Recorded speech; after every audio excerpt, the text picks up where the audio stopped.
Tales from the Whistling Pixie. Written as told by Fallon Loreseeker. The Silver Sword of Haverl. The smell of dusty aged paper and candle smoke filled the air. Fallon had been in the library for 3 days and still hadn't found what he was looking for, though he was drawing closer. The tome he was reading told of a warrior who had searched for the same tomb, and he already knew it lay somewhere near Curacao. Cross-referencing a handful of other records had given him something to work with. If not a destination, at least a place to start. If he could get Brom to leave the city, that is. The big man had spent days exploring and getting into no small amount of trouble.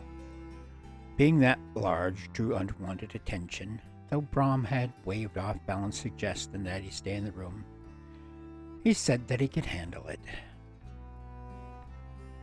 The bard made it back before midday and found Brom lying on his bed playing with Biscuit. "I'm surprised to see you here. What happened to seeing the city?" Brom scratched the cat between the ears. "Me got hungry.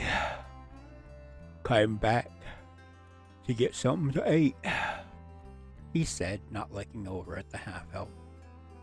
Fallon narrowed his eyes and cocked his head. "What happened to the coin I gave you?"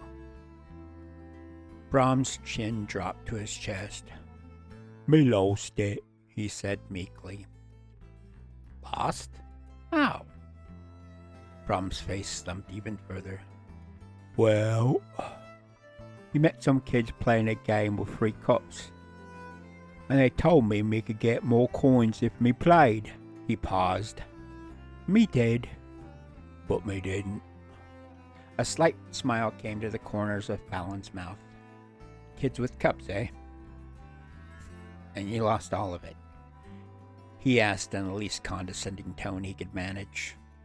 Fallon briefly considered hunting down the kids and using his own sleight of hand to recover the coin, but decided the loss was worth the lesson and let it go. "Well, now you know." He moved on without lingering.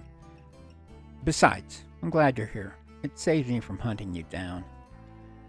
I know the day is half over, but I want to get a start on the road as soon as we can, so gather your things and let's head out." Brom finally looked over at him. "Methinks we should stay one more night. Get a good start in the morning." Fallon's brows scrunched. "What?" Brom smirked and ran a hand slowly over the feather-padded mattress. "Just that the bed is so soft," he said. The half-elf burst out laughing. "Get your things and let's get going." "Ah," Brom drawled. The road was peaceful and they met a few travelers along the way. A friendly nod and a quick greeting before moving on. Night crept in and they made camp near a grove of willow trees on the bank of Deep Lake. They had settled into a camp routine since the day they first set out together. Brom gathered firewood, Fallon did the cooking, and then the half-elf would meditate for a few hours while Brom kept watch, after which Fallon would take over as the big man slept. But something different happened this night. Fallon's stomach began to gurgle and cramp. When he could take it no longer, he crept away into the darkness to relieve himself. He used the heel of his boot to dig a small hole quickly, rushed to undo his trousers, and squatted over it. A sigh of relief escaped his lips, then was cut short by a loud growling howl and a surprised yell. Try as he might, he couldn't stop his bowels from finishing what they had started. Meanwhile, Brom had a rude awakening as he flew through the air and crashed into a tree with a grunt. The light of Surga was bright tonight, nearly full, so at least there was light to see by without the fire. Brom picked himself up and looked at what had thrown him.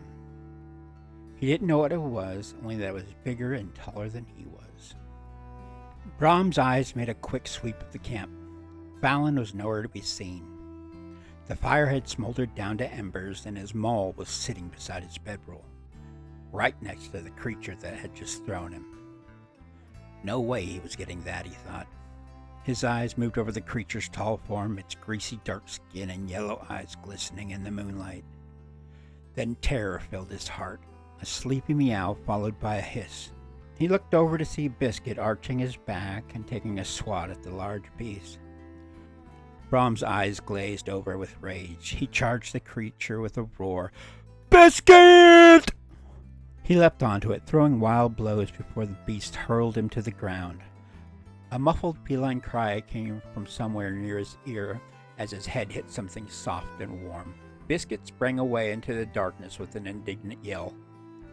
But luck was with him. His hand landed on something hard and familiar. He knew exactly what it was. He snatched up his maul and thrust it upward with everything he had as the troll bent down to grab him again.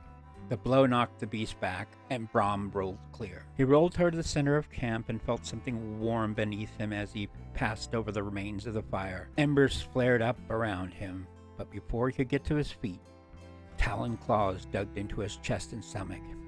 The troll yanked him up by his shirt, and once again he was airborne. His smoldering back hit another tree as he came to a sudden stop. Through the haze of pain, he looked back towards the camp. The beast was stalking toward him, its yellow eyes catching the light of the disturbed embers floating up from the fire pit. The small motes of orange drifted in the air, and then he noticed they were moving strangely, swirling, pulled upward as if drawn by something unseen. More embers rose from the pit, and the light in the camp grew. Another dark figure stepped into the brightening circle of light. Behind him, from somewhere in the darkness, he heard Fallon's voice calling his name. Then everything went black.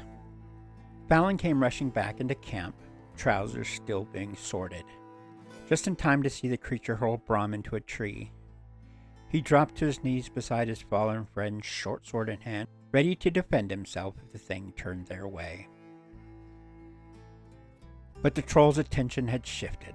Another figure moved at the edge of the camp, hands tracing slow, deliberate circles in the air, lips moving in words Fallon could not follow. Adentes fatalis seron, the dark-robed man said, his hands never stopping their motion. Fallon watched as the scattered embers responded, rising, spinning, pulling together into a column of swirling flame that grew taller and hotter with every pass of the wizard's hands. The troll backed away from the fire, its yellow eyes widening. It turned to run. The black-robed figure thrust both hands forward, finishing the spell. The creature howled and crashed away through the trees, hitting the water with a tremendous splash that echoed across the lake. Fallon kept his sword in hand as he watched the black-robed wizard step into the camp. Wizards of his ilk were unpredictable. 1 minute a boon companion, the next leaving you to hang out to dry.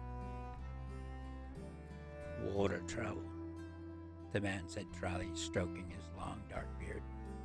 They hate fire even more than most of their kind. He stepped over to where Brom lay and placed a hand on his chest. Lesti amor hyphenira.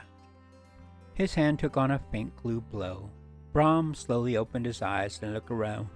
What happened? The man smiled. Water troll, my friend. He wiped a hand over his sweat-glistened bald head, dried it on his robe, and stuck it out to help Brom up. Water troll? Brom asked as he took the offered hand. The wizard pulled, or tried to, given the effort it clearly cost him, as Brom rose to his feet. Yes, the man said, glancing back toward the tree line where the creature had disappeared.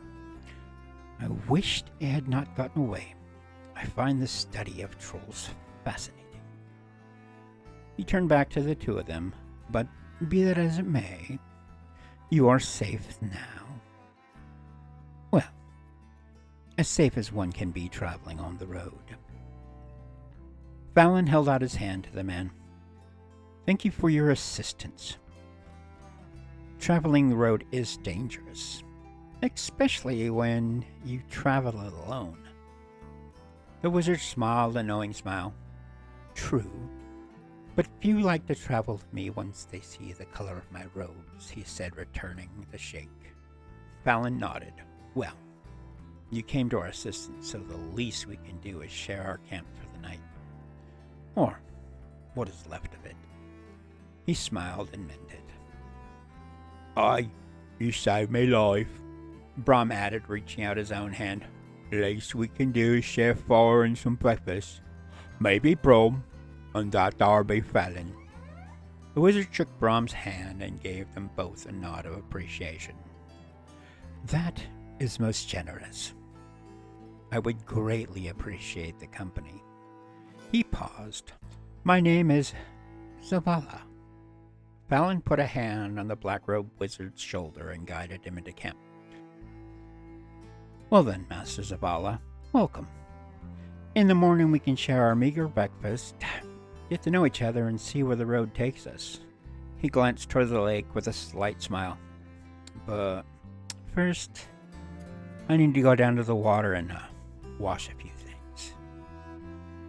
He thought to himself as he walked away, no one likes a smelly bard.